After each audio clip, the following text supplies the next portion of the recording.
Did you finish your paper? I did, yes. I am so proud of you. Thank I'm you. actually in the part right now where I have to write a research paper. I got lucky because I basically have 7 weeks to do it. Very good. But I'm like, what do I write about? Yeah, I hate the I told her to conceptual write about period. fucking. Yeah, they told me to, and I quote, write about fucking. Do you have a page requirement? 6. You can write 6 pages about fucking. I think Exactly! that's pretty justified. Exactly! Cammy gets it. There is nothing that says I want to be a school teacher more than fucking. You could even include, Wow. diagrams and photos and stuff. It'll be great. Oh my god. きっと約束だよいつかまた同じ笑顔で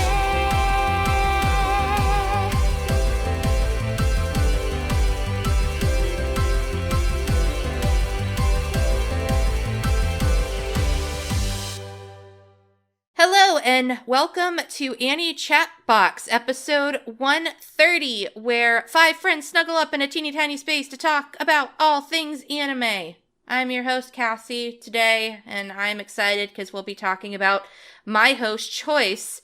So I'm running the show today, but I do have a full box with everybody back here, which I don't think we've had that in quite a while. So this will be really nice. I don't want to be here. Well, too fucking bad. Your takes are too good for us to let you go. That's absolutely not true. Your flattery will get you nowhere, but I Go appreciate ahead and appreciate introduce the yourself. effort. You introduced me. No! That's your job. You already derailed me. That's Go! your job. I'm not doing your job for you. You're hosting. I hosted last time. This is the part where I say your name and then you introduce yourself. Yeah, you gotta say my name. All right, introduce yourself, Dominic. Hi, that's me. Jesus. I'm here. That's it. Yeah, I'm here. Oh my god. All right, next to the lovely person trying to break my source of concentration is Craig. Hi. Hey, how's it going? You guys are giving me nothing to roll with today, and this is fine, I guess. Let's get into the review. Next to him is John. Hello everyone, I'm here. I've been off for 2 weeks now. Yeah. Took a small vacation. What did you do during that vacation? Play Final Fantasy and started Critical Mode on Kingdom Hearts. Ah, there you go.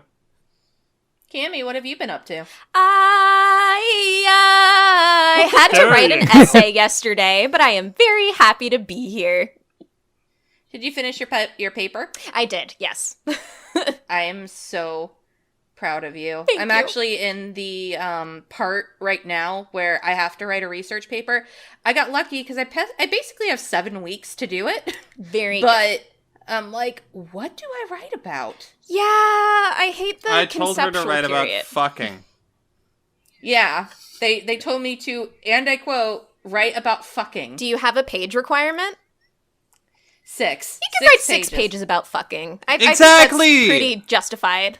Exactly! Cammy What? gets it. There is nothing that says I want to be a school teacher more than fucking. You could even include, Wow. diagrams and photos and stuff. It'll be great. Oh my god. So, today we will be reviewing something fun, interesting, and a little bit sporadic, and that is Mousou Dairinin, also known in English as Paranoia Agent. It was done by Studio Madhouse, as most of Satoshi Kon's works have been done. I found out recently. That kind of blew my mind. Madhouse, in addition to being responsible for all of Satoshi Kon's works, also worked on No Game, No Life, a show that I have not seen, but I guess is super popular, High School of the Dead, and Hunter x Hunter 2011! Woo! Whoa. Yeah. Also Death Note for Cammy. Hey! But yeah, Madhouse is a big name, and I think that there is a reason why. We had a lot of fun watching this show, and when we get to the production section of this review, it's going to be really fun to tout Madhouse's praises. But before we get to there, we have to start where we always start, which is the story.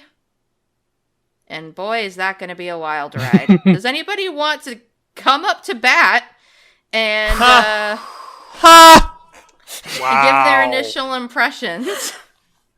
I described this show as a fever dream. I watched this on Adult Swim, but very sporadically, way back in the day, like in early 2000s. But I don't remember the back half at all. And then I saw a clip that Cass fan dubbed way back in the day. And then I tried bracing myself for the inevitability. I was still sad. Don't binge the show. Watch maybe one or two or three episodes at least in a session and kind of stew in it. Because, content warning, this shit is dark. And there's a lot of dark things that happen to a lot of characters. Yeah, a trigger warning for the show and also for this particular episode of our podcast. There's probably going to be some conversations regarding prostitution, sex, drugs, child abuse. Yep. Yeah. Just to name a few. Yeah, and a few other things besides. Also, animal death. I'm trying to think of anything else I could warn you guys about before we start talking. Suicide? I think those are the big grandeur. ones. Well, delusions of grandeur, yeah, definitely.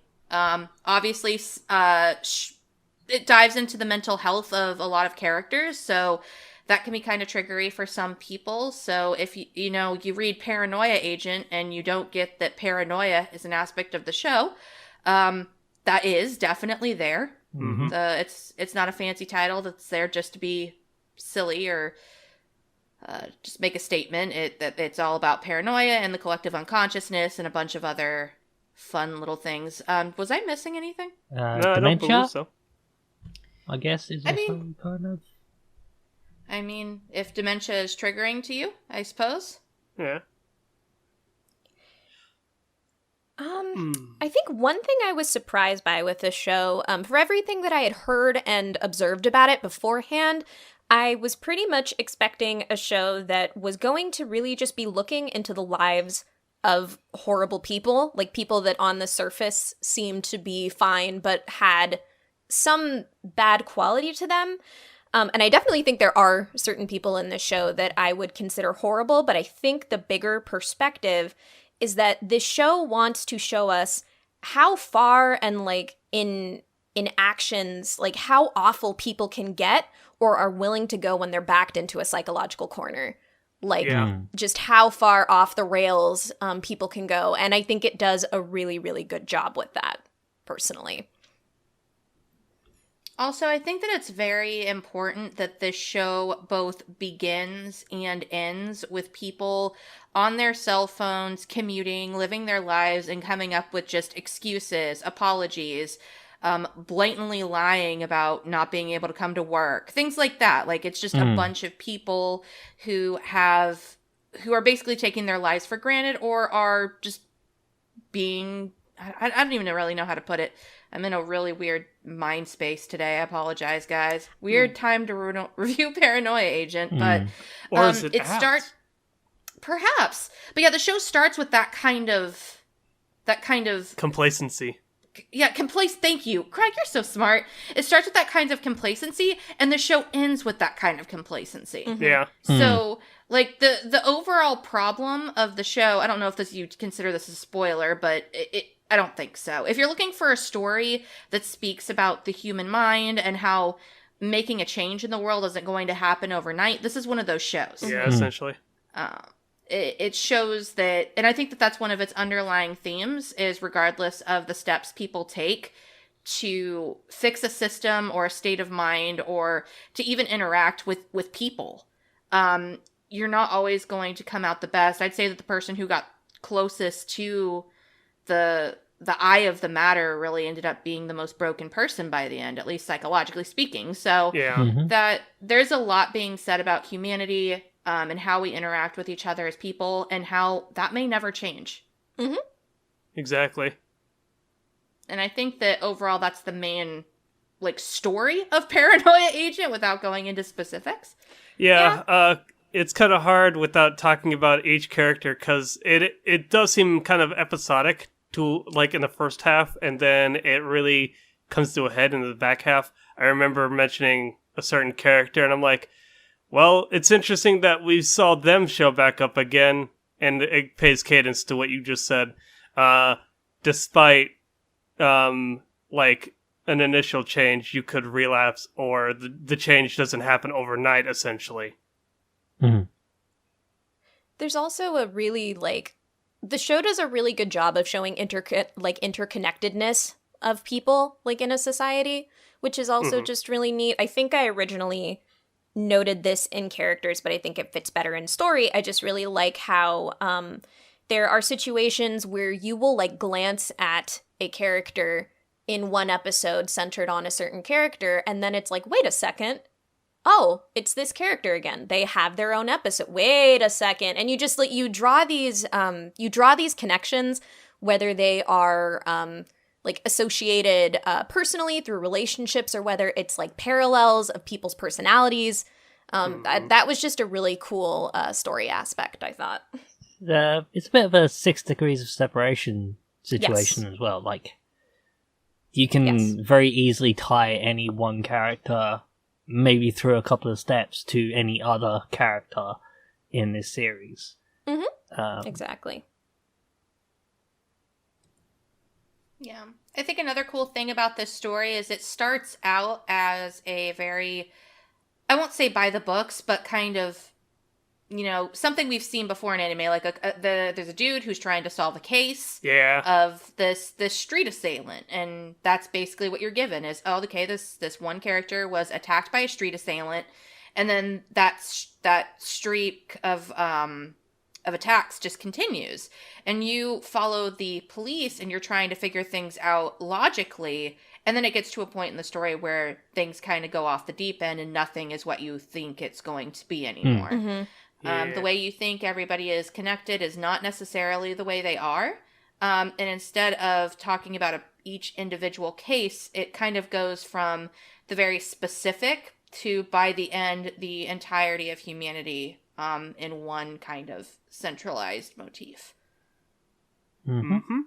So the show starts out episodic because it's being very, this is this person, this is their story, this is this but then they are all part of the larger picture, collective unconsciousness, basically. And we have to observe humanity through this kind of lens, but you can't do that at first. We have to look at everybody individually and how they're all linked together before we can even start thinking of humanity as kind of like a hive mind. Yeah. Cass, you said you watched this 4 times over. I'm sure that pays, like, dues where you're able to pick up on even more stuff, kind of like the subtleties of everything, because I was telling you, even in the first couple episodes, I'm like, yeah, I'm able to even sense that there's more going on here. This show definitely warrants multiple viewings. Yeah, and I'd say that for all of Kon's works. Yeah. To be honest. I think that the first time I watched Paprika, I did not understand it. I actually didn't like Paprika that much. I think we watched it earlier this year. Me, Dominic, and Craig. Craig, Zach. No, it was Rin. Yeah, it was Rin. Oh, it was Rin? Yeah, Zach hasn't watched it. Oh, okay, never mind. I thought it was... Oh, okay, well, there we go. It was Rin. Me, Dominic, and Rin watched it, and I was like, I don't really like this movie. Yeah. And then I kind of went and I read about it. I listened to some other podcasts about it. And then I realized there's a lot in this that I didn't get my first time around. So I kind of want to go back and rewatch Paprika. Perfect Blue, same thing. Granted, I loved Perfect Blue from the first time I watched it, but I'm pretty sure if I watched it again, there'd be more and more and more for me to pick up. Yep. Yeah, I still don't fully get everything going on in Perfect Blue, and I've had that on DVD for over 20 years now, so... Well, I think that's kind of the point. The thing that's wonderful about Satoshi Kon, and he went on record with this in interviews, he said, I want people to draw their own conclusions. Yep. And I think that Paranoia Agent is special because it's one of his works, and I think it's his only work that actually is a full series. I think everything else was movies. Yep. Yeah, I believe you're right. So normally we have to sit with a very intrinsic idea, ground down in a 2-hour kind of narrative. Whereas with Paranoia Agent, he was able to experiment with a lot of ideas for an extended amount of time. And I think that's why it stands out among his other works, because it gives him, one, a chance to be a little bit more experimental, and two, be a little bit experimental to the point where it's just bonkers. I feel like he used Paranoia Agent as a way to incorporate ideas he just never got around to doing. Yeah. Because there are definite episodes in this show that I feel didn't need to exist, but they still provide the narrative. For example, I think it's episode 8 or 9, something like that. But there's a small side story about 3 characters that are just trying to kill themselves. Yeah, that's episode 8. Mm-hmm. Yeah, and and it has absolutely nothing to do with what's going on with the show at first, you would think. But the psychological trauma that they're trying to work through is integral also to the plot. But it's also just a moment where Satoshi Kon was like, let's just be really funny for no reason. Morbid humor. There's a lot of really morbid humor in that episode, but I think it's supposed to break up the first half, which was very serious, with the second half that is also serious, but also really hard to digest. Yeah. I think one thing that I had a lot of fun with this show was that I sensed a lot of echoes of Kon's other works. They're episode 3 for me, and just a lot of like dark mental places, from what I know of Perfect Blue, kind of reminded me of that. Exactly. Episode 8 Episode 8 to me felt kind of like a morbid comedy version of Tokyo Godfathers with like the Motley crew that's together. God. And just kind of the way that like things just fucking happen and you're just kind of trying to catch the pace of everything and like you laugh, but you're also like, what's going on? Exactly. And then there were scenes that had like world immersion. I'm thinking of episode 5 in a video game. That puts 2 characters that like don't feel like they're in this video game in a video game, and it reminded me of the crew in Millennium Actress. And exactly. Then just a lot of the other just like psychological bonker stuff to me kind of hints more to his work that was to come later in Paprika. So I just see this as kind of his kind of like playground of like old and new ideas, and it was really fun just as someone who's seen some of those works to be like, oh hey, this reminds me of other stuff that I really like by him. So yeah, I definitely picked up on the Paprika vibes, as you mentioned, as you were mentioning things like, oh yeah, that did kind of like, oh yeah, alright. I still haven't actually seen Millennium Actress, but yeah, those were all very apt you should do comparisons. that. That's a good movie. I need to watch Paprika. I need to rewatch Paprika, so maybe I'll watch it with you, Craig. Okay. If you want to. I could agree watching it too. Yeah. Let's just have a Satoshi Kon party night in the near future. But for now, we got to get back to Paranoia Agent. But I think you just said it beautifully, Cammie. It just seems like it's like a sandbox. It's yes. Satoshi Kon's sandbox to play with ideas, and yet all of the ideas are succinct enough that you are able to digest them in your own personal way and come out at the end drawing some sort of conclusion for yourself. Though I do think that may not be something that everybody would enjoy from a story. So I'd say if you're somebody who really needs to have, I don't want to say a solid narrative, but point A goes to point B, which goes to point C, which goes to point D. There's a beginning, rising action, climax, falling action, end. Yeah. Don't watch the show because that's not how this show works. There's 16 different points of rising action and about 7 different conclusions that I counted. They all can be interpreted differently. Yeah, and they all can be interpreted differently, and nobody is wrong, per se. There are some definite facts that Satoshi Kon does give you that you can be certain of, but that's all you've got. Yeah. And at that point, you kind of have to draw your own conclusions. I think one of the most fun parts of watching this show, because me and Dominic watched it together, was we'd get to the end of an episode and Dominic would look at me and say, I understand. And I said, really? Did you? And they're like, no. That's a good way to put it. It was quite fun. I think that I don't. Oh, go ahead. Sorry. Go ahead. I think that I think for what you're saying, definitely. I mean, the fact that there is ambiguity in a show that looks at the human psyche makes sense, because the human psyche is ambiguous as fuck and doesn't make a lot of sense in a lot of ways, but it's still something that you can like draw your own conclusions from, get a lot of insight to, and all that. Yeah. Do you have any thoughts, Dominic? You've been very quiet. Not particularly. You've all said everything that I think is relevant. I don't have anything particularly insightful to add. I have a fun bit of trivia, actually, which I pulled up while pulling up production facts. I skipped the ending in the previews, but apparently the characters are all named after animals, and it's apparently relevant in like the the previous or next on episode stingers. Oh, that would make more sense. Because, like, apparently, let me see here. Sagi means, like, heroine. Kawazu is an archaic term for frog. Ushi means cow, etc., etc. And I'm like, that's an interesting thing. Chocho mean butterfly, apparently. Also, Sagi is just an U away from being Usagi, which is rabbit, which... Yeah. There was a whole follow the rabbit thing at one point. Oh, there you go. I'm glad to know that Kawazu actually means frog, because that dude looks like a fucking frog. Yeah. He does. Yeah. Either way, that's He's cool. kind of gross. Yeah. He's kind of gross like one, too. Mm-hmm. Yeah. That's kind of being mean to frogs at that point. Yeah. I'm sorry, frogs. Well, it's crazy because I just thought about, you know, how frogs like stick their tongue out, and now I'm remembering this really creepy scene with an ice cream sundae, and I'm like, oh shit. Yeah. He licks his lips a lot as well. The cherry tomato. Okay, sorry. That scene, guys I was ever like, this try is and, sexual harassment at this point, clearly. You guys ever try and tie a cherry stem with your tongue? I can't. Can you?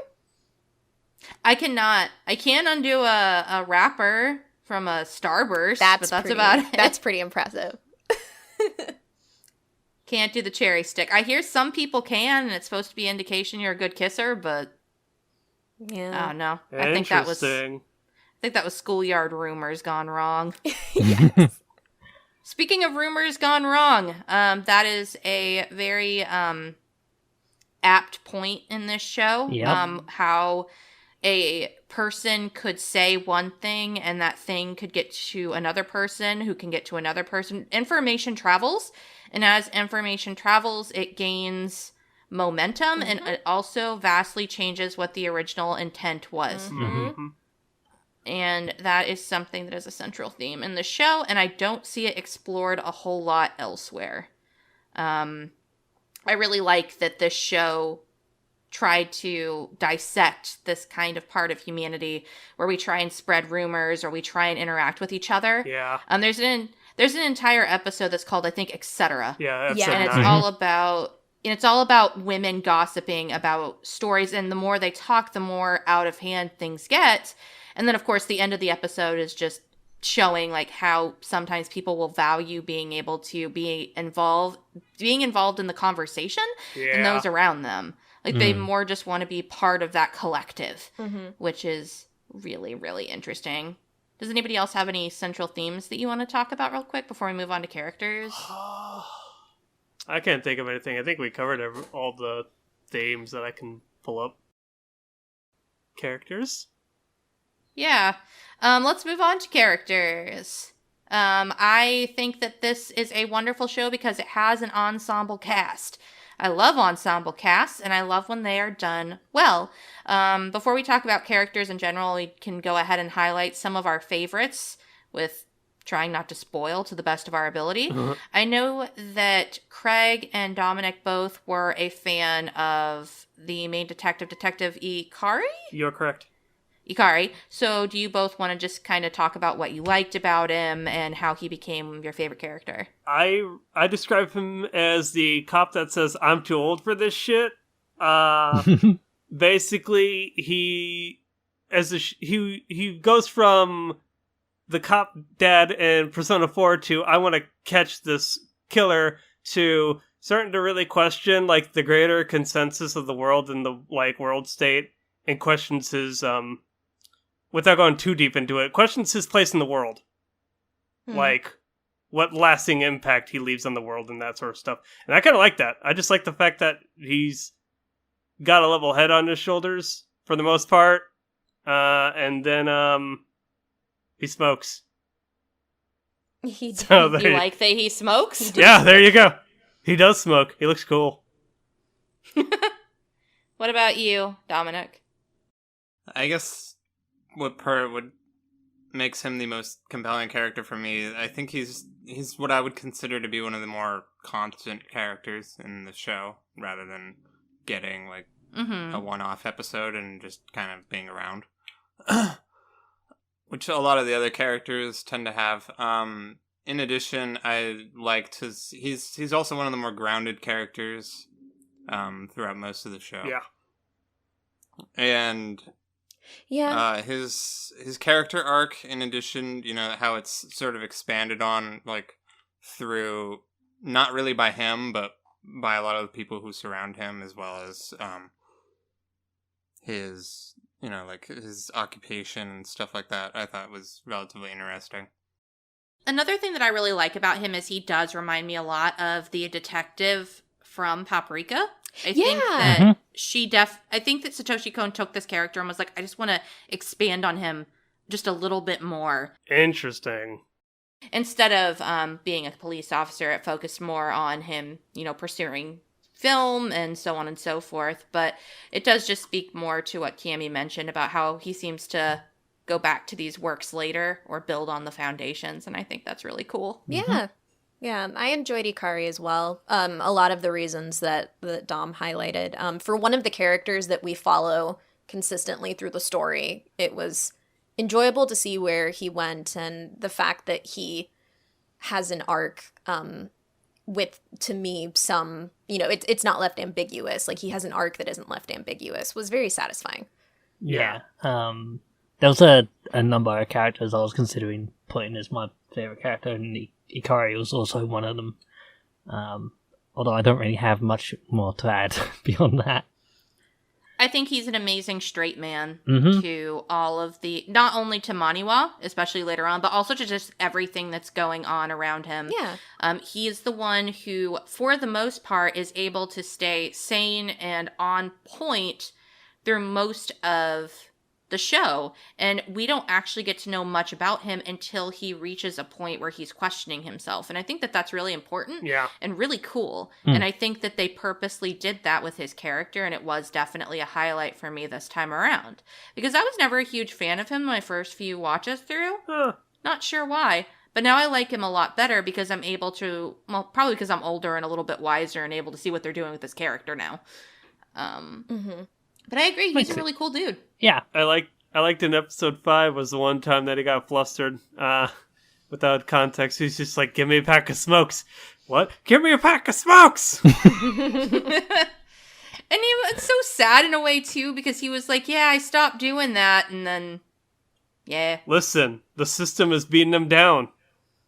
I know, and it's definitely like a little microcosm, the fact that he, falls back on this crutch of smoking again when things get really hard. It's just one more thing to show that we as human beings will often turn to things.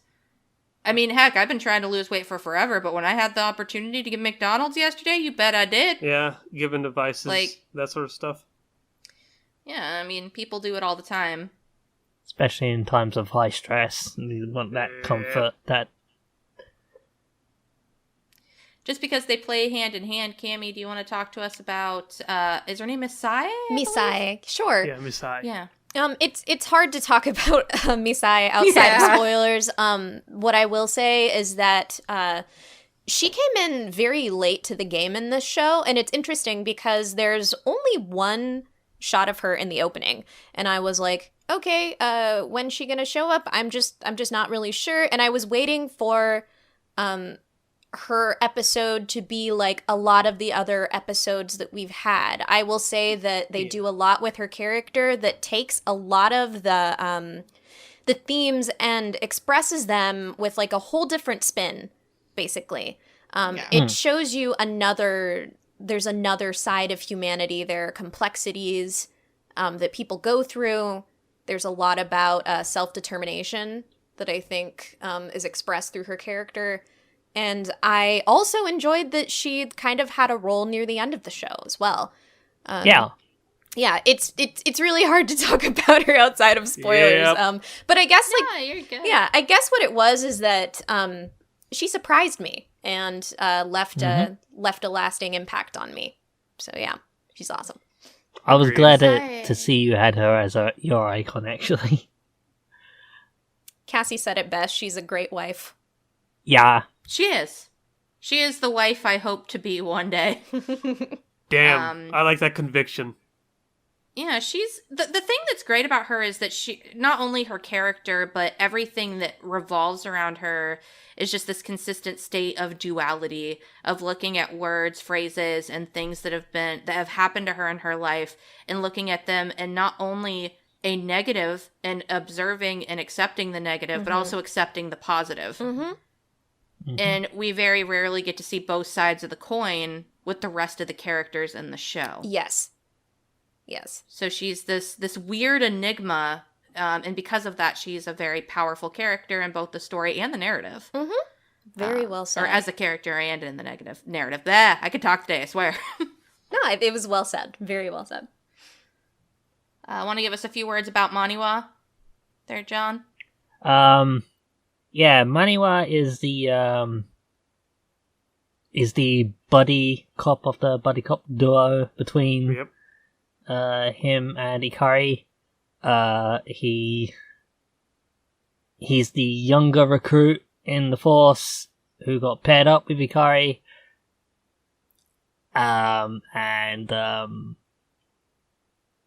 It's a lot easier swept along with things.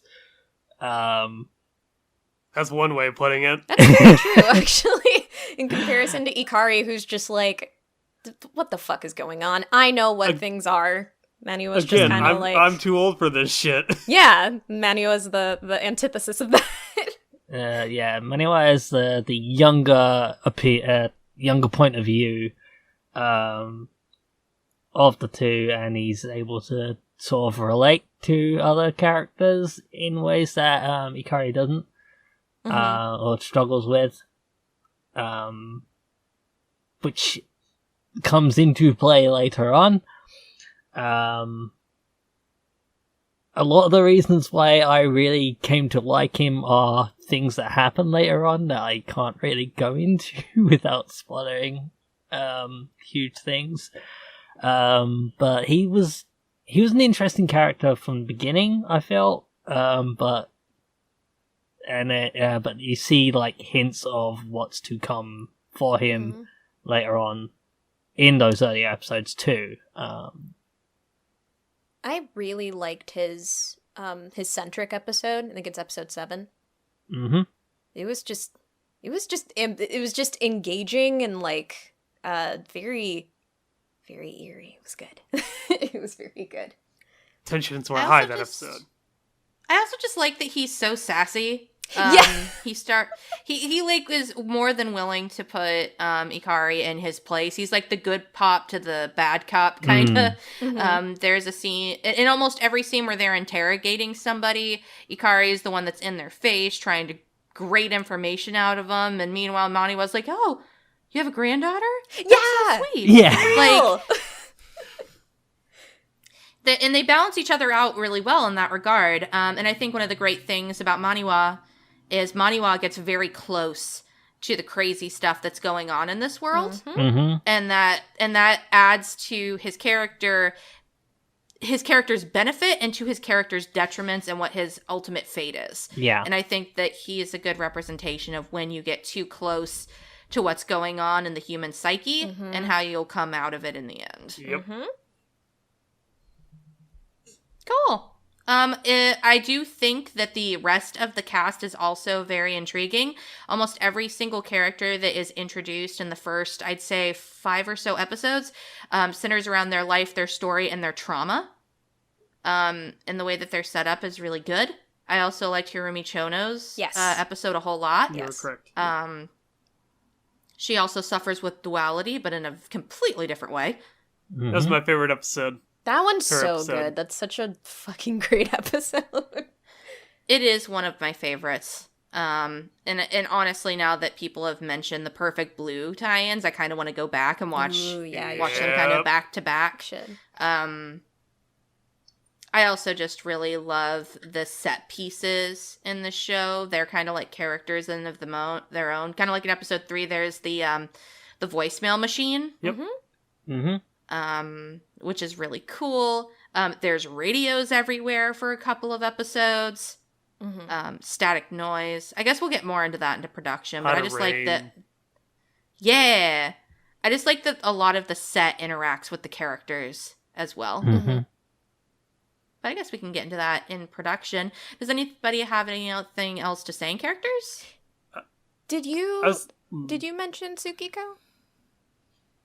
I did not. Oh my god. I'm just letting everybody else talk. No. I am just having a moment. So my favorite character has been and probably will always be Tsukiko because I see a lot of myself in her. Unfortunately in some ways and fortunately in others. I think that out of all of the traumas that people encounter, hers are more, I don't want to say realistic, but more commonplace. Workplace stress, the stress of deadlines, and the stress of overcoming childhood trauma. I think that those are things that the average human being are probably going to deal with. Whereas a lot of the other trauma that characters interact with or are trying to overcome are a little bit more severe or less commonplace. And I think that also is really interesting in comparison to her, considering she's the start of everything. So her mundane issue blows up and interacts with all of these other, I wouldn't say more intrinsic traumas, but like bigger traumas, I guess. It feeds into like the greater yes, psychosis of the world. Yeah, basically. And I just think that she's a really cute character. I like her design. I want her outfit. I'd wear that to work. You should get it. I want her little Moromi plush. It's so creepy. I love it. I staring I just at like you. I was tempted to put Miromi as my icon, actually. Oh, good lord. I mean, Moromi is a very fascinating character. Yeah. That we really can't talk about until we get to spoilers. Not really. But I find her to be a very sympathetic character. I do know a lot of people who are not her biggest fan, especially after you figure out the conclusion of the series. But I just feel like she's extremely human. And I don't know. I just find her very pitiable and pitiable. And I also find her worthy of respect because she's able to overcome her trauma in the end and really accept herself in addition to what happened. There's also some really fun stuff they do with her character and how she never really grows up, how she has some very childlike tendencies. Yeah. That we'll probably also explore later on. But I love that she is a continuous character that comes back and one that's surrounded by some intrigue where we learn more about her and her panic and her anxiety and her paranoia. But yes, anybody else have anything to say about Tsukiko or just the character section? There's a lot of characters, and I feel as though, like, in order to really talk about them, you'd have to, like, deep dive them and spoilers. Yeah, there's a part of me that wishes that we could just have a completely spoiler episode. I mean, you really could. I don't. I feel like if we want to do that, it would have to be an extra later on. But we will definitely have a spoiler room for this particular show, so we can talk about characters more there, I suppose. Yeah. Cool. Let's roll into what's going to be my favorite part: production. Yeah. yeah.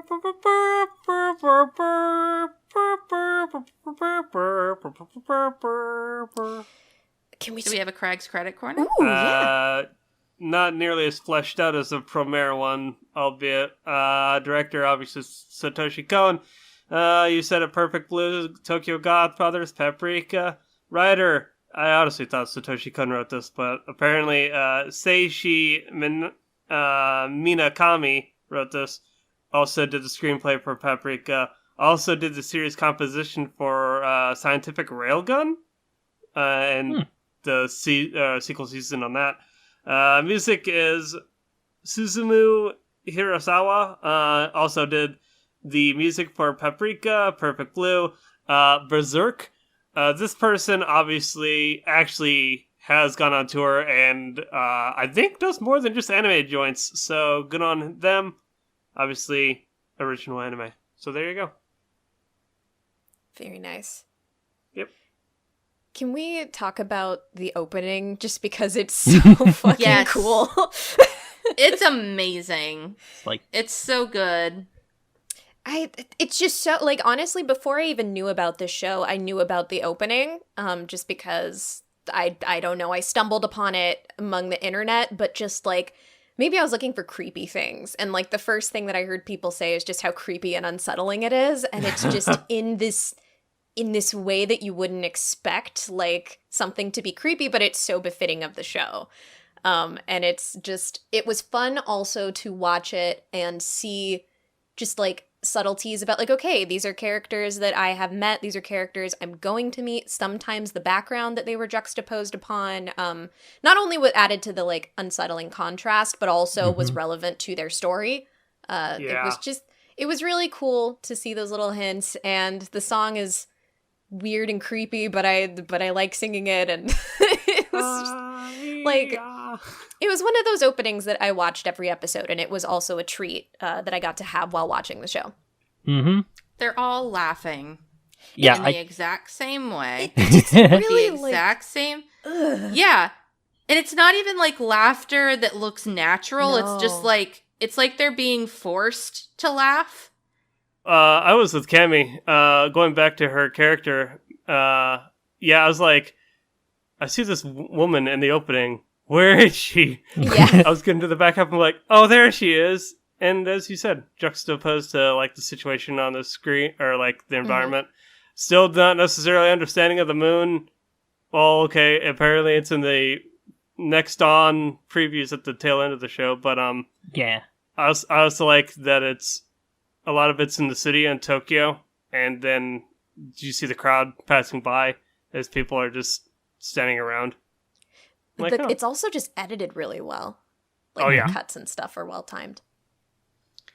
It's also a song that's singing about tsunamis and giant mushroom clouds and all this unsettling scenery, but in the most upbeat way. Yeah. There's like ambiance like- of natural, like, birds tweeting in it. Yeah. Yeah. It's like also like It sounds yodeling like a folk as song. well. Yeah, it sounds like a folk song. Yeah, that's a good way to put it. yodeling. I remember saying there's like yodeling in it. I'm like, oh yeah. Kinda. Yeah. It sounds kind of like yodeling or just guttural yelling at the sky. One or the other. Yeah, it's a really unsettling opening, but it gets you ready for the show. What did Yeah, you think of and the it's- ending though? The ending sounded like creepy clown music, and Yeah. I was so here for it. Like, Yeah. They're all worshipping the giant Moromi. As I they're thought they were all peacefully. Yeah. they were all sleeping. I don't think they were worshiping. I think the point of both the opening and the ending is just to show, like, a representation of the collective unconsciousness. Yep. Mm-hmm. And the ED is, of course, they're all sleeping, but the Moromi is wide awake. Always Ugh. watching. And The she- giant they're Naromi in the all- middle of them. And they're all, like, laying on top of each other or holding each other's hands. In a circle like, around they're him. all, yeah, they're all connected Nice. Yeah. in this weird, weird world that worships Moromi. And Moromi that is worship- their god. the thing is, like, Moromi is, like, displayed as this creature or this character that everybody starts to fawn over to the point of absurdity. It reminds me of back in the 90s when moms would like beat people up to get Beanie Babies. Mm-hmm. Oh God, I think Actually, you know what? I think that Paranoia Agent should just be like retitled to Black Friday Shopping. Cass, that's Cass, that's the back half of the show. You're correct. Yeah, that's basically the back half of the show. Oh my God. This is an observation of the collective human unconsciousness on the day after Thanksgiving. Oof. That's Paranoia Agent, written by a Japanese person. Oh my God. That's super dumb. It's not. No, it's That's fun. not the case. I'm so sorry. No, it's okay. I like it. But yeah, I think the opening and ending are just really good. It's weird because they're like a palate cleanser and then not really. Yeah. Like they're both still as unsettling, but in a way that they're trying to make you smile a little bit. It's very deceptive. Very deceptive. It's like, who wants to awkward smile as they go into an anime, you know? I remember, Cass, you talking about like the set designs being a character. I liked that in the back half of the show it started raining a lot, and they talked about like tsunamis and stuff and flooding. I think it kind of could be interpreted that like it could tie into the collective like human conditions, like thought process and their like emotional state. But that's probably reaching a little bit. But, you know... Not necessarily. I think that rain and tsunamis are often used in literature to represent torment in the people that are being displayed on screen. Like, for example, there's a typhoon going on when you learn a very key piece of information about Tsukiko's story. Yeah. And an entire... But it's also being played in conjunction with this other girl. Like, there's so much stuff that's intertied, but a girl says, I just want this house to break down. And then this old woman who has nothing to do with her house blows away. And stuff like that. Yeah. So I don't think you're incorrect. I think that the weather is used consistently to show the feelings of the people who are intertwined in the story. Good stuff. I think it's a good catch. I also like that parts of the set would like spell out the episode titles. So like when there was like a flickering, like there was a flickering sign and it turned from like the sign of a store to Radio Man or something. Yep. Okay. Or there was a bunch of junk on the ground and it spelled out the final episode. Yep. Or stuff like that. Or Or there was a sign that says you can't access. Or there. there's the apartment buildings that literally Yeah. spell out ETC. And I'm like, what? That's on the nose cone. Okay. Shoutouts for the most, like, the one that I think confused me the most, and then I looked up, like, stuff on Mal forums, was just a sign for a condom machine. But we'll go more into that later. Yep. I still don't really get the significance Yeah. of that. Like, I was like, especially because it's that episode where it's like all about people trying to commit suicide, and then it's like, let's end this really strange episode with just a very weird long panning shot of family condoms. Yeah. It's That's weird. I have a read on it, but I don't know if it's a spoiler. We'll talk about it. talk about it. Spoilers, yeah, I think, because I also read some stuff on Mal. But yeah, no, that's actually a really good point that I think I didn't, like, I appreciated it while I was watching it, but I never actually, like, brought notice to it. So thank you for bringing that up. Now I have even more rewatch value for the show. Yeah. Another thing, I love the character designs in this show. I think they're very unique. They're very realistic and yet not at the exact same time. They also have a really good person who knows how to draw ugly faces. Creepy face. Yeah. With Like creepy face, ugly crying, Oh, God. large teeth. Yeah. That journalist and that cop, man. Ugh. Yeah. Good on that character designer. Couldn't get their name. I think I just thought about it because you mentioned the cop. The show often would do kind kind of experimental, like other kinds of art akin to a character's psyche or their story. Yeah. For example, there's all these like parallels with like a seinen manga in the Cops episode. That were like, it was really cool how they did like some panel comparisons with that. There was a really interesting moment in the episode that I like to call Shirobako with murder, where a character just like slowly becomes like sketch, like black and white, completely like all colors gone, and they're it's so just experimental. Like, yeah, like there was just very cool kind of like alternative art. You could even think of like the backgrounds in episode 12 and 13. That like Ikari, it's just really cool. They weren't afraid to be experimental and be variable in their art styles as well, which again really aids the fact that so much of this show is about psychology. I like Yuichi's episode also kind of just completely like contorts from his perspective when he's in duress. The animation shifts drastically on the characters. Oh my god, yeah, Ichi. Oh, trippy as shit. Yep. The show also has mastered the art of the smash cut. Yes! Oof. They did that so many times where you'd be in one place, boom, you're in another.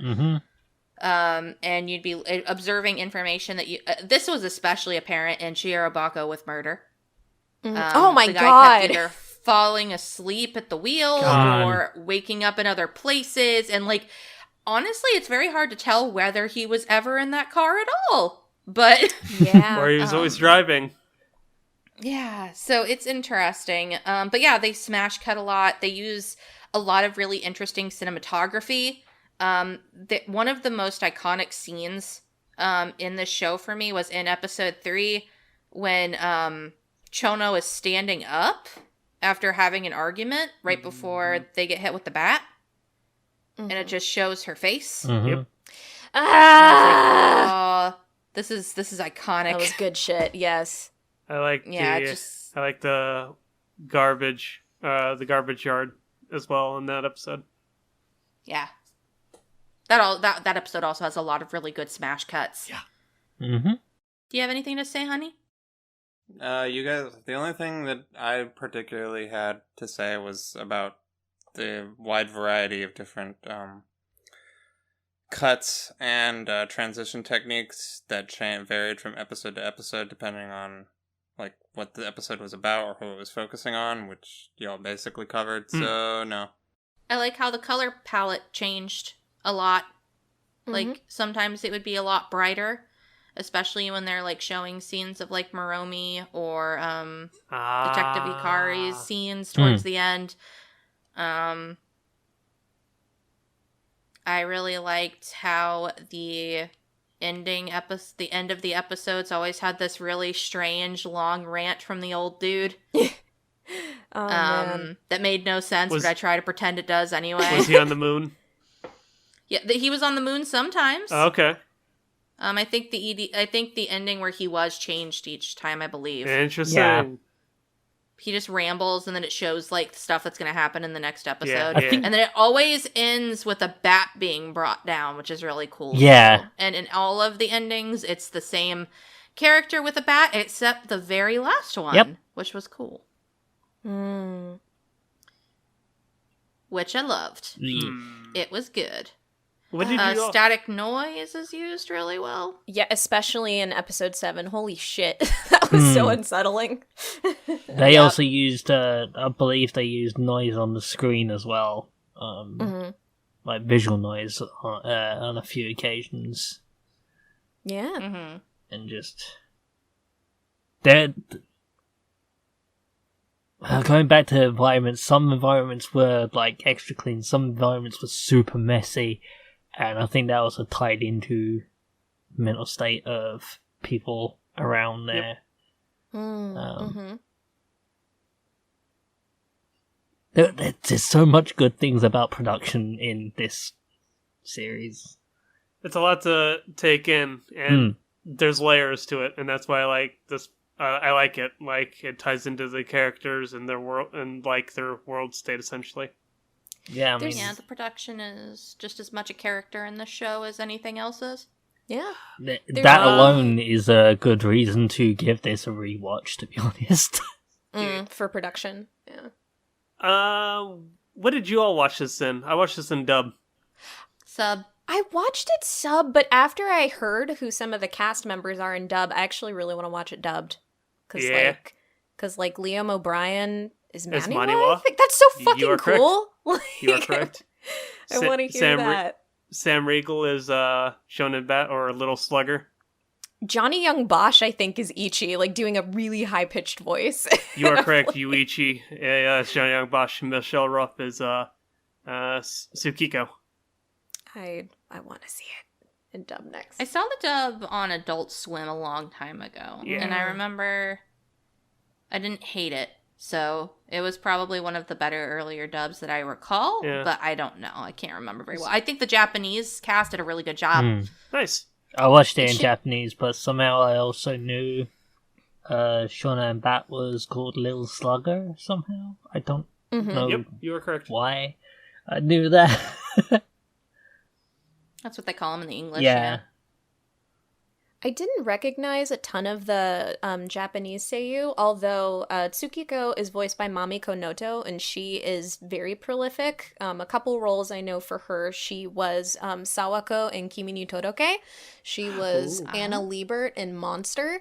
And she does a lot of voices. She has a very just identifiedly very soft voice, and it's interesting to see how that can work to be endearing with certain characters, and then very disturbing in certain characters, like with Tsukiko, for example. I think Tsukiko was so good. I loved all of her performances, especially her panicked one, the moments of panic she has, but she still speaks very softly, but her chest is heaving. It was just so good. Harumi's voice actress is Mitsuishi Kotono. I've heard that name before. And I'd seen her icon. I was like, she looks familiar. I'm sure I've looked up this voice actress before. She's Usagi from Sailor Moon. Oh, and fuck. Misato from Evangelion. Holy shit. Hey, there you go. There you go. That's why I dang. recognized her. Also would be able to explain her crazy range. Yeah, Yes. definitely. Oh, now I want to rewatch that episode and stuff. She had some of the most unsettling performances in the entire show. Just switching between characters and in her own head and stuff. Ugh. So good. So good. So good. Maniwa also was a really good standout. He has a turning point in the show, and the voice actor did a really good job of displaying that new level of intensity. But was it as good as Cray? That is last a completely week? different kind of switch. That's a different kind of switch to be flipped there, Craig. Fair. Yeah, I think the rest of us watched it subbed. There you No, go. Dominic did, because they watched it with me. There you go. Boo, no dubs. Always watch sub. Rude. Damn. Rude. Haven't talked most of the review, but come in and shit on it. The hot take. I'm just here to dunk on dubs. Damn. Rude. An anime as a whole, Rude. right? Yeah. I do remember one line from the English dub that I didn't like the way they changed it, and years later I still hear it. What is that? It's when they're leaving the hospital after talking with Tsukiko. Okay. And Maniwa makes a comment, something about how women are delicate like peaches. Oh, yeah. And then Ikari is just like, you want to peel her peach? Oh, right. That was And I was like, that was the grossest translation of that one. That was... Oh, goddamn it, Jenny on. Oh, I mean, I'm pretty sure he didn't make that decision, but it was still kind of creepy in the Japanese, but you could tell it was a joke. The way he said it in English was just so gross. So matter of fact. Yeah, you want to peel her peach? Maniwa's voice actor is Kibutsuji Muzan What's in he been Kimetsu no Yaiba. and Duo Maxwell and Momotaro's from Kamen Rider Denno and a bunch of Woo, other people. He's very Momotaro's. prolific. Wing I like that in guy. Hana Hana. Nice.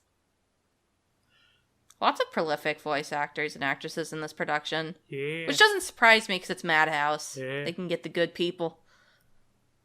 And I think that they definitely displayed their talent in just emulating what Kon's style is. Mm-hmm. And I think that it's very iconic in that regard. There's also some really interesting shots. There's a scene where Tsukiko's being interrogated again after they get some information, and she isn't hit by a bat, but it looks like she got hit by a bat. Yeah, there's a really good graphic match cut.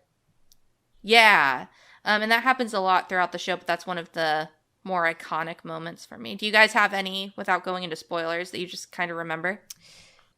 During one of the first interviews with the police with Tsukiko, it kind of stood out to me how she gets asked a question, but she doesn't. While she's like silent, trying to respond to it, she looks up to the left and then down to the left.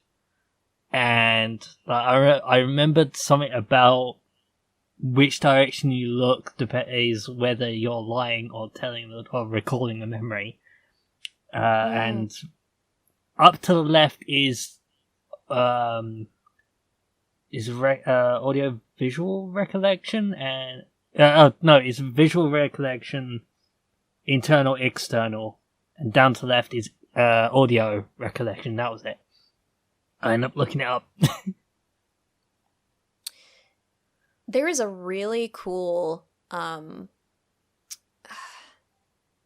here's what I could talk about. Episode 7, at the end of episode 7, everything becomes really staticky, and there is like radio voiceover, and then there's all these overlays of these really like extreme close-up shots of Maniwa's expression, and it's so eerie and like unsettling and very cerebral. And actually, I honestly feel like the way that episode 7 was shot in general was just like very cerebral and engaging. I was just kind of very quiet and like tuned in during that episode. Is that the one also where he stares at the old man Yes. in the hospital and it just is a long shot of them just staring blankly? Yes, and there's like the weird red reflection for some reason, and then it's not, and it's just the whole episode's so creepy. It is. The atmosphere is really brought on due to the production aspects. It's awesome. I don't know if I would have liked this show as much if it was handled by a different crew. That's fair. Because they just did such a good job of making things just unsettling enough for the spooky month. Mm-hmm. Yes. I'm so excited. Does anybody else have anything else to say about production? Because I know we're going to have a pretty beefy spoiler section. Ratings. Craig demands. Ratings. Well, I guess we're going there. I'm going to go last because this is my host choice. So Craig, since you brought us here, how about you go first? Short and sweet to the point. I really like this show. I was kind of waffling between that and love it, but I think I need to stew with this a little bit more. As I said at the beginning, I recommend watching 2 or 3 episodes at a time. Digest it. A lot of shit is like, there's layers to this, and I don't think I'm at the full appreciation point with this production yet, but I greatly enjoyed my time with it, and I will definitely revisit this in the coming years to see what else I can derive from this, and obviously Japanese. So yeah, I liked it a lot. Awesome. Dominic. I like this show. I don't like it as much as other Kon things, but I like this show. Nice. That was easy. There you go. Cammy. I also really, really like this show. I think Craig literally took the words out of my mouth, where I look at it and there are so many things that I really, really appreciate, but I'm also like, I want to watch this again. I want to embrace all of the depth that it has, which I just didn't really achieve on my first watch. I had so much fun just like making guesses to this show, and then honestly, like every episode I went back into my old habits, which was just reading pages and pages of people's posts on my anime list, just like hearing what they thought and like watching reviews and things like that. And just I think there's something really special about shows that even if you don't fully understand it, that can generate so much talk. So honestly, I had a great time with it. I do want to watch it again. I will be rewatching it, and then it might move into a love it because it's very close. So yeah. Yee. John? This is like my second or third attempt to watch this series, in all honesty. I believe I watched like 3 or 4 episodes with you once, Cassie. Possible. But yeah, I started again from beginning to watch this again. I'd always been meaning to finish watching this, so I'm actually kind of glad I finally did finish watching it. And yeah, I'm already thinking like, when would be a good time for me to give it a rewatch? Because I know there's more I haven't picked up on or noticed, or just this series shows that it's just kind of typical of Satoshi Kon that there's so much you will miss unless you watch it on rewatch, just because of how busy scenes are, and in a good kind of busy way. But yeah, I did find I really enjoyed this series. I really liked it. And yeah, I already want to rewatch it, so just not yet. Awesome. 4 like-its. I did a good job. Yeah, you did. Yes. God bless. All right. So I have always had a pretty,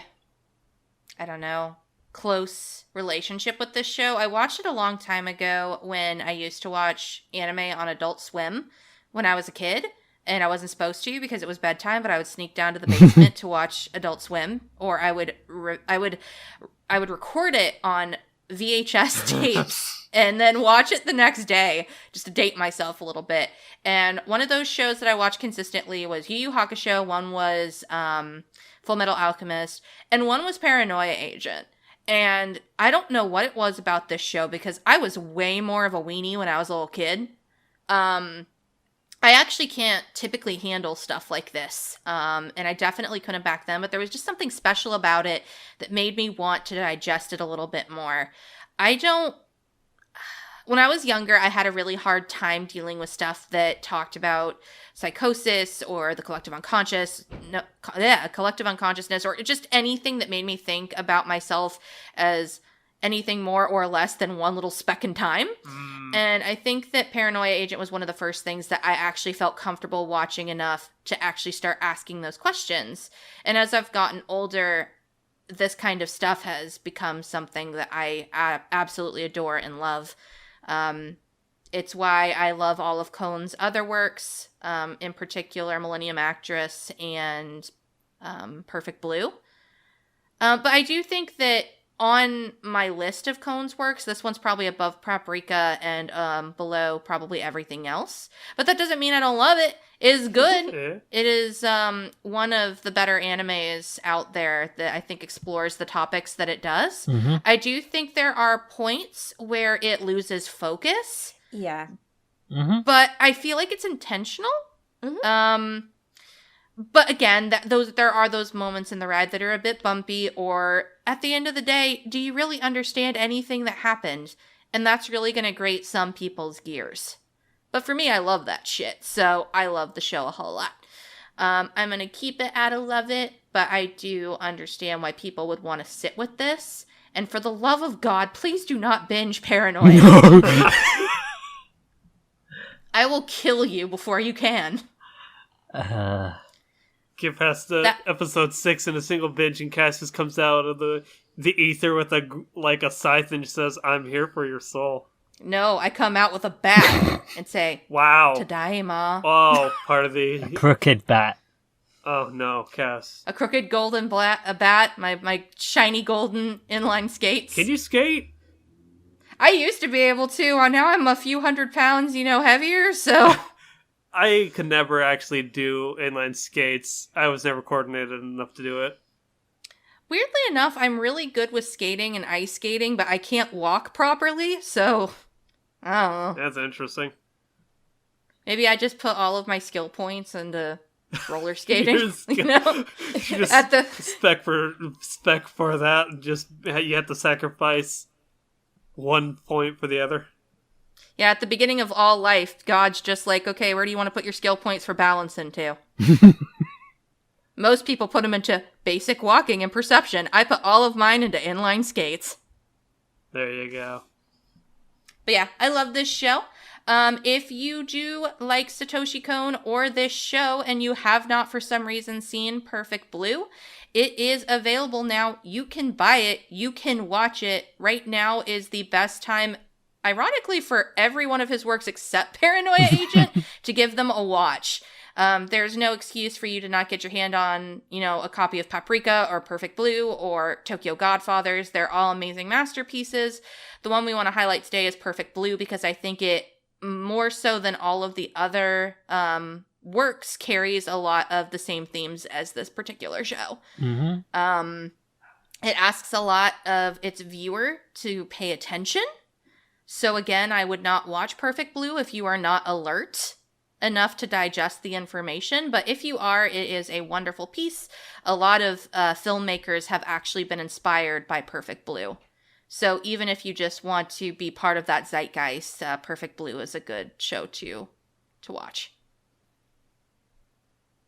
So yeah, this was fun. Yeah. We are going to have a spoiler room because this is a show that does deserve one, and I just really want to see what everybody's hot or cold or mid takes are. I just want tea to be spilled everywhere, is basically what I'm saying. We're going to have the most awful tea party ever. But before we go ahead and sit down around our tea and, I don't know, eat some crumpets or some bullshit, I'm going to go ahead and give you our social links. If you want to talk to us in short form, we are available at twitter.com/AnnieChatbox. You can send us an email at anniechatmail@gmail.com. Tell us whether you liked all the other episodes or whether you hated us all together. We'll read all of it, except for the last part, because we don't want to cry. I'll read it. All right, there you go. Dominic will take the hit. Promise. If anything, they want it. They just want an excuse to throw down their resignation letter. Give it to them. If you're listening to us on one thing, there are many other things that you could listen to us on, or all at once if you really want to feel like you're the radio man in this particular instance. We're available on iTunes, Google Play, Stitcher, TuneIn, SoundCloud, Spotify, and YouTube. If you'd like to throw us some monies, we do have a Patreon with various tiers at patreon.com/AnnieChatbox. We have some awesome patrons already who help us keep the lights on in this teeny tiny space. They include Sarah, CorpsyAnn Carol, Suki, Paul, and TroubleClef. We love you guys so much. Mwah! All the kisses. And we hope you have safe travels. I hope you have safe travels and don't get hit by anybody with a bat. Go check out Save Our Progress, soundcloud.com/Save Our Progress. Last episode, me and Zach had an all-movie episode. We talked about Ad Astra, we talked about Joker, we talked about Once Upon a Time in Hollywood, and we talked about the Steven Universe movie. Cool.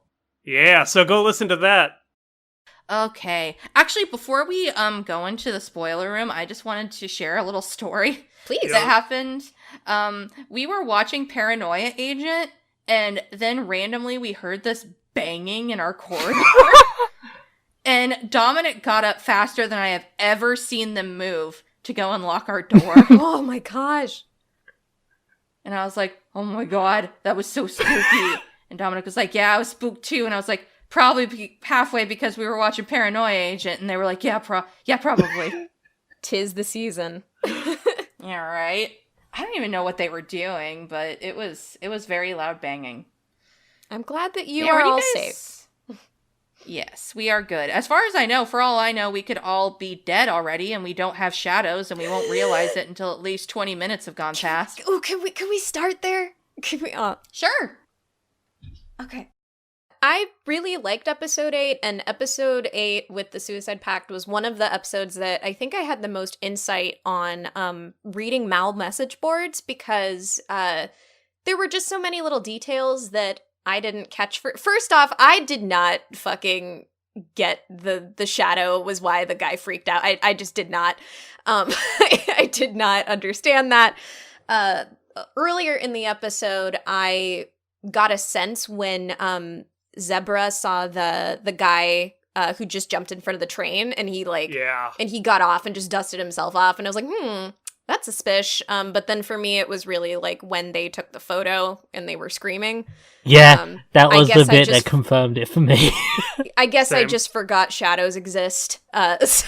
I wasn't even looking at the shadows until I looked at the wiki or wiki synopsis, and I'm like, oh, the girl didn't have a shadow the entire time, and then the guys didn't have a shadow at a certain point. I'm like, yes. When the fuck did the guys die?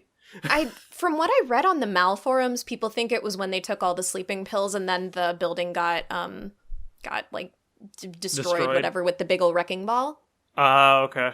Yeah. Yeah, because they did just suddenly appear outside. Yeah, and then she was like with them after that. At that point, it's just really interesting. Like all the details in that episode are so cool, and I did have a moment of like, how the fuck did she get in? Because it clearly showed her outside as they were sealing off any gap, and then suddenly she's inside with them. Because she's a ghost. She's a ghostie. Yeah, now it makes sense. You want to know something? Okay, so the thing about the condoms that I'm reading right here, the episode title is Happy Family Planning, so that's why it lingers on the condoms at the end. Also, according to the wiki here, the UK release of this episode actually has the scene where they're trying to hang themselves removed by the BBFC, because obviously it's dark as shit, and they don't want to see kids hanging themselves. I thought that's funny. I'd think if the UK was going to ban any scene from that episode, it would be the person jumping in front of the train, considering how many goddamn people take the tube. Like, yeah. Dominic laughed really hard when that happened. When they go to jump and then another guy jumped out in front of the train first. This was good shit. I have been on a train that has been delayed because someone jumped in front of it. Yay. Yeah. Yeah. I have been on a train that was a bit delayed because some guy took out a knife and started stabbing people on the max. Yeah. Trains are good times. Trains are not great all the time. Yeah, they are, but they aren't. Mm-hmm. Like, that would not be my way to go. I'm just saying. No, not at all. I was amused by the fact that after the guy jumped in front of the train, they were like, that's the kind of mess that you leave behind afterwards. Yeah, I want to leave behind a pretty corpse. So no. To get back to the condoms, multiple people on like message boards that I saw basically kind of surmised that the condoms are called happy family planning condoms, which is like you can't really make a family if you're having sex with condoms, just like you can't commit suicide if you are already dead. I guess is like how people interpreted it. So, just a take. That's a cool way of looking at it. Yeah, it's interesting. I also just love how soft that episode was. Mm-hmm. Like, weirdly enough, these people are trying to kill themselves, but they're like, "Oh no, we have to care for this little girl." Like, we can't leave her alone. They obviously put her first. There's like one point where like one of the guys like, maybe if we're really quiet, she'll go away, and then we could just kill ourselves quietly. And then they're like, but then she'll be lost in the woods and die anyway. And they're like, oh no! Yeah. Oh my god, I liked all three of them too a lot. Like they were all really enjoyable characters. I like the little glimpse that we got. Like I don't know what caused the old guys like want to commit suicide. You could wonder about Zebra because you get that flash that he is a gay man and may have lost his partner or has just had enough of like societal shunning. Like, you know, it's just kind of getting those little glimpses. I still don't really know why the little girl ended up there, but interesting. When you take into consideration she was already a ghost. Yeah. It's hard to know because she obviously got on this message board as a ghost and was like, "Oh no, I'm gonna go find people wanting to die." Oh no! Yeah. I don't know. Could have been I like have no idea. Could have been maybe like neglect or something. Like obviously she was more young than she needed to be on the message boards. And then there's the fact that she just keeps chasing after these like complete strangers and latches onto them. Not to mention there's that scene where she is like climbing down to try to find them and she starts crying and she's like, "Don't leave me alone. Like don't do this." Who knows? Yeah. It's a cool It's hard to episode. say. I liked it. This did actually have another moment of comedy for me when I first watched this. So I laughed so hard was when they're like, "Oh, they're like laying in their futons and they're like, "Oh, we're out in the country. What's all this noise?" And it turns out to be like Little Slugger.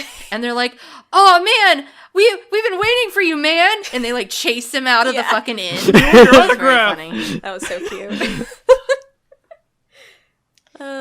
Which is really funny because they do, with one of the following episodes, the Gossiping Girls. Yep. They bring up a family that's slaughtered at an inn out in the middle of nowhere. So it's like, oh, is that where they died? Yeah. I had that thought too. It's hard to tell because they immediately brush her story off. Yeah.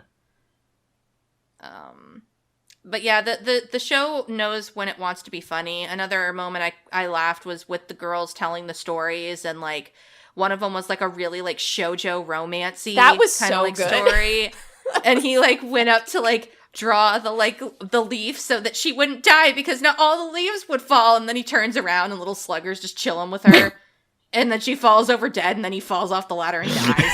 Yeah, that It was just very very dumb. that was excellent comedic timing. The baby with a bat was very funny. Oh my god. The ultrasound. Mm-hmm. Yeah. Goddamn. Okay. In the Shirobako episode, I have a question. Do y'all think that it was a shonen bat that killed all of the staff members leading up to the end, or do you guys think that it was the idiot like assistant? PA guy? Yeah. I think it was the production assistant. Okay, cool. Me too. Yeah. Yeah. But I then think he crashes his car in an anxiety attack. Well, I mean, I feel like at the end he got cornered by Little Slugger, but like, Right.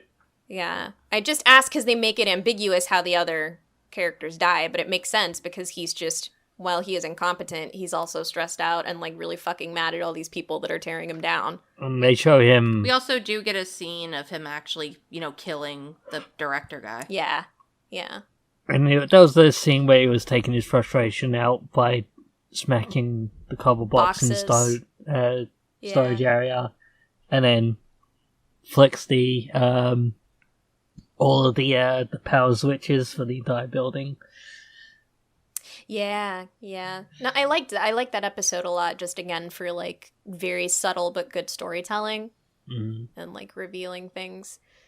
Also, probably I a think good it is- insight of like, if this was a situation like that Little Slugger was a real thing, one place that would get targeted probably would be an animation studio.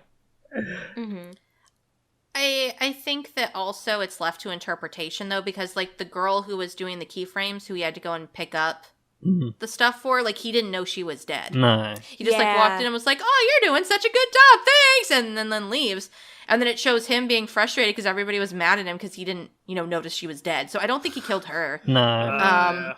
So I don't know. It's a little ambiguous. I like but that. I don't. Yeah. But I do kind of like what John said about if Little Slugger was a real person. Because here's the thing, like the line of reality and fiction is like so messed up that eventually he does become a real thing. Mm. A real antagonistic force that, Tsukiko has to overcome her previous trauma in order to release everybody from that. Yep, a manifestation. Yeah. Yeah. Speaking of Tsukiko, how do you guys like the ending where you find out Little Slugger is literally just a product of her, like, 12-year-old self suffering from, teenage, Guilt. period cramps, and then her dog dies? Like, the whole show is based around this one moment of trauma. I knew it ahead of time. I guess I knew that little slugger itself was the manifestation of paranoia. I just didn't know it tied to her, how it tied exactly. That scene fucked me up. Like, I was incredibly sad to see it. Mm. And a scene in a previous episode. But, no, actually it was the same episode now that I think about it, with the wife. But, and it's interesting, how everything comes full circle. I just think that it's interesting that this all started because she was suffering from something that requires you to go through puberty and grow up, which is the period cramps. And that is the onset of what causes the trauma with the dog. Mm. Because she couldn't explain what was going on. And she's stunted psychologically from that moment on. Yeah. Because of that. She's basically a walking child. Mm-hmm. But because she was never able to accept not only the death of her dog, but also what was going on with her at the time, like, she's basically stuck in that one moment, even though she's grown up.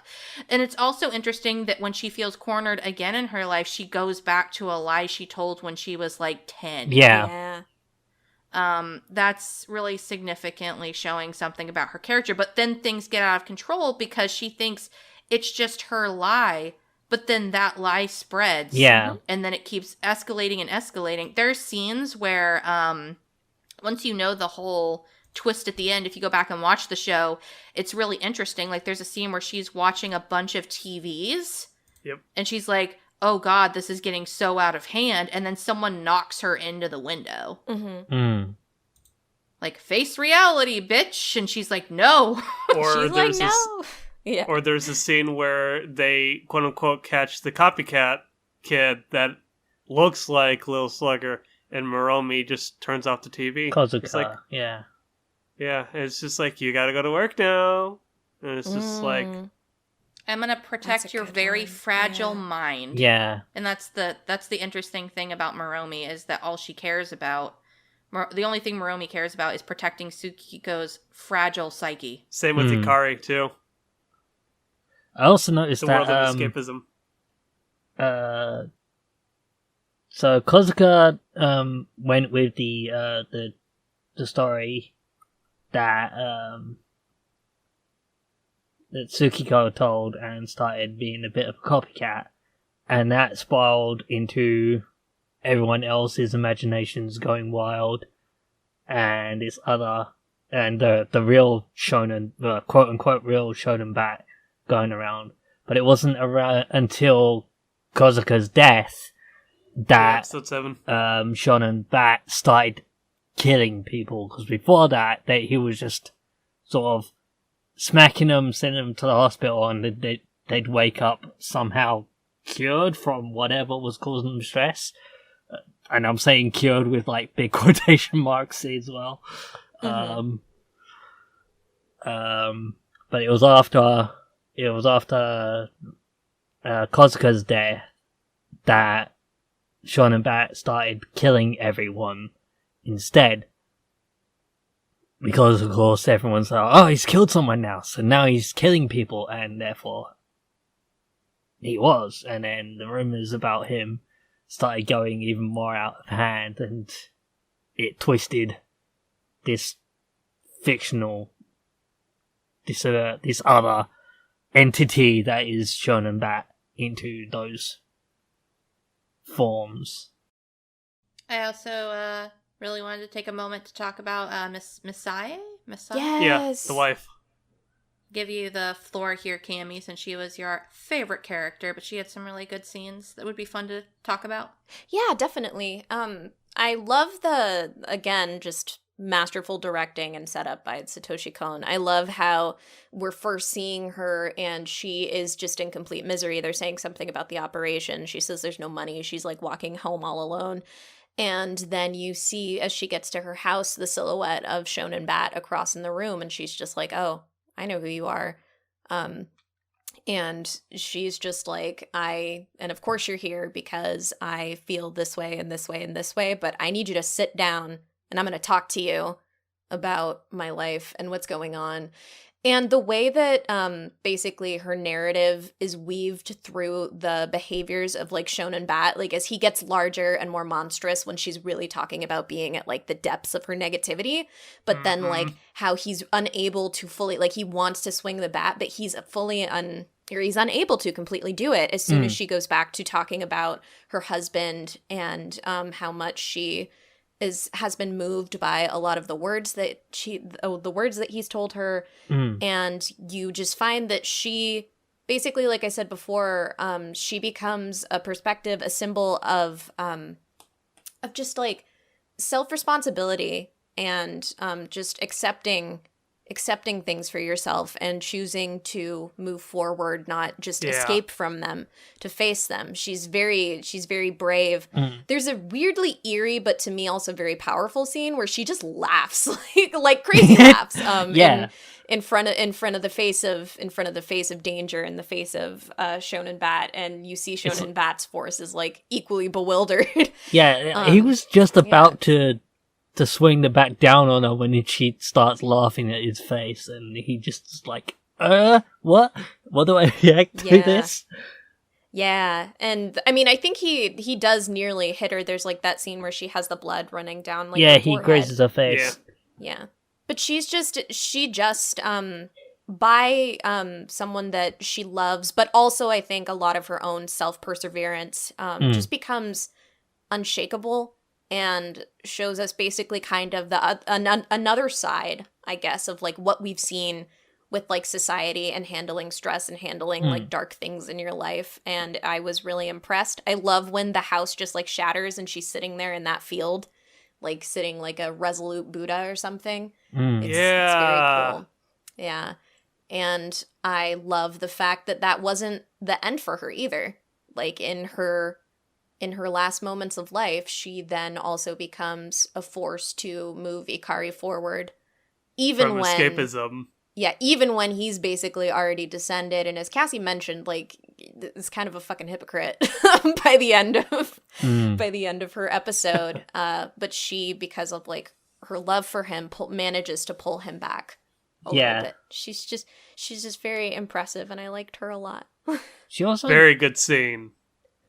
She also showed a kind of strength that none of the other characters in the show really had. Despite the fact that she's got this illness and clearly is physically weak, and she clearly has her moments of weakness that causes Shonen Bat to appear to her, but in the face of, like, standing face to face, she's like, no, you're not gonna get me.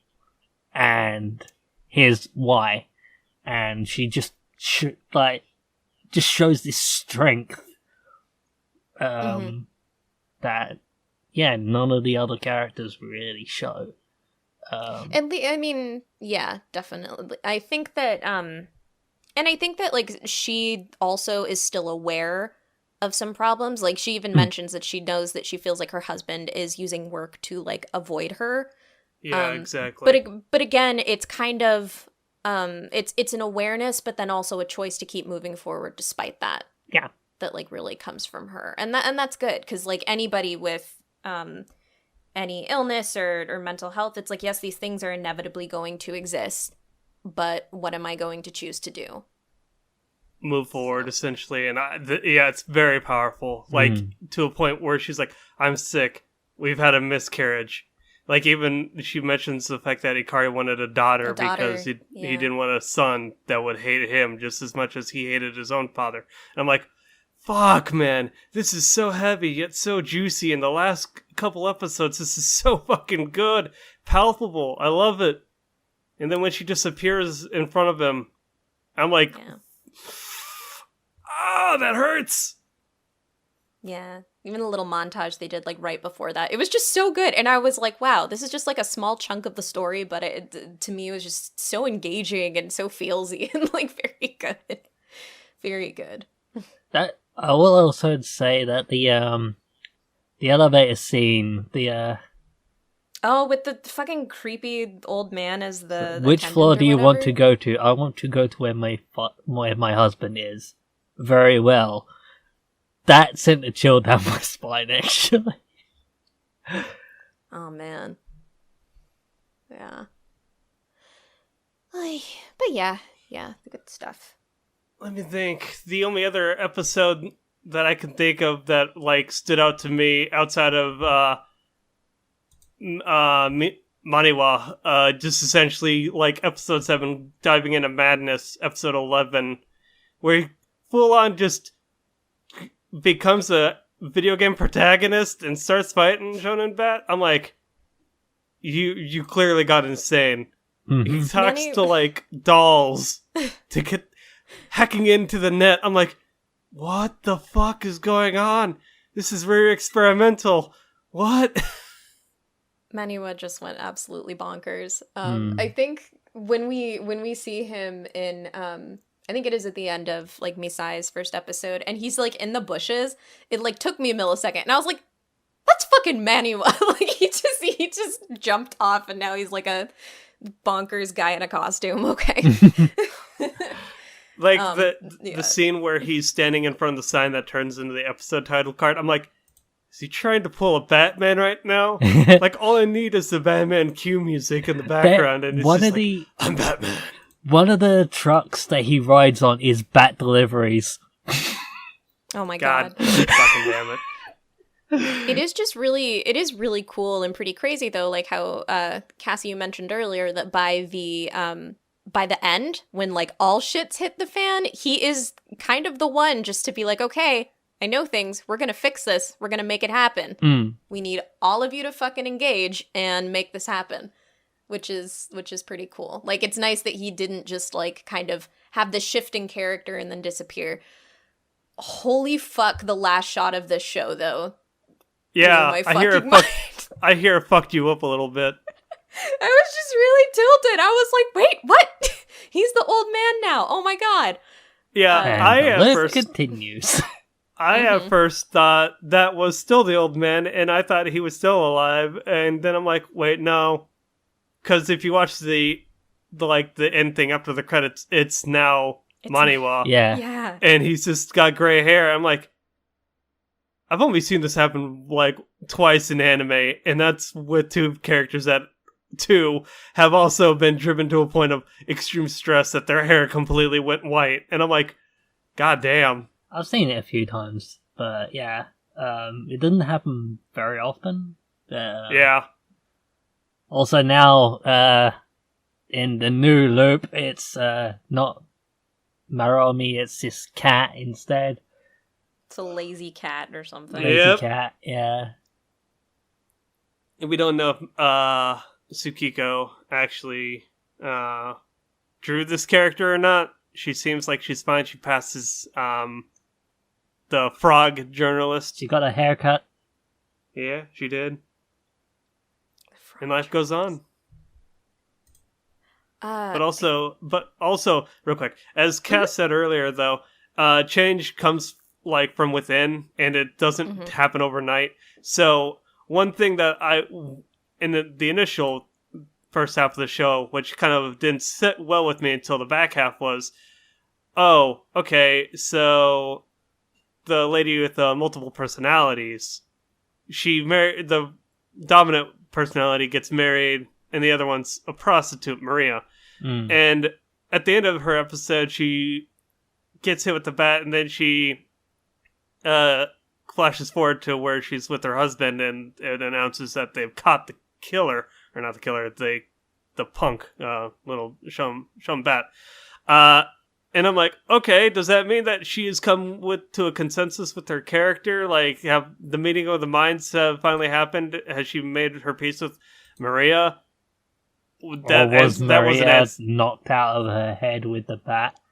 Well, exactly. No. And then we don't see it until the tail end, where we see her character as Maria walking in her clothes, and I'm like, oh, she's still sleeping around. I think she was walking up to the husband in that scene. Oh, was she? Yeah. Was she? Huh. That would be nuts. Huh. See? Rewatch value. Yeah, exactly. The only other character that I really wanted to talk about a little bit in spoilers is, can we just talk about how absolutely heartbreaking like everything is revealed in Taeko's episode in the tsunami? She's the cop's daughter. Yep. And just how it slowly starts, and you just see, like, honestly, I mean, it's, you kind of understand it as soon as it's like, she's a daddy's girl, oh daddy, and then you're just like, oh fuck, that's the thing that he likes to be called. But then it's like, you don't think it's gonna get dark. It gets incredibly fucking dark when she's on the computer and sees it's so Try watching that episode out of context and only seeing that scene on Adult Swim and being like, what the fuck is this all about? And then it's only amplified by the fact that in episode 5 it's just like, or episode 5, 4, either one of those, where it's just like, oh, you're indebted to the Yakuza. Get us like $5 million while you're also sleeping around with women.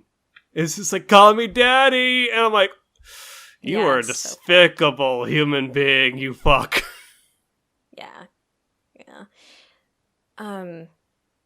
It's so interesting too that for her, she ends up just ends up with amnesia. Like, yeah, that was probably the biggest fuck you to him though.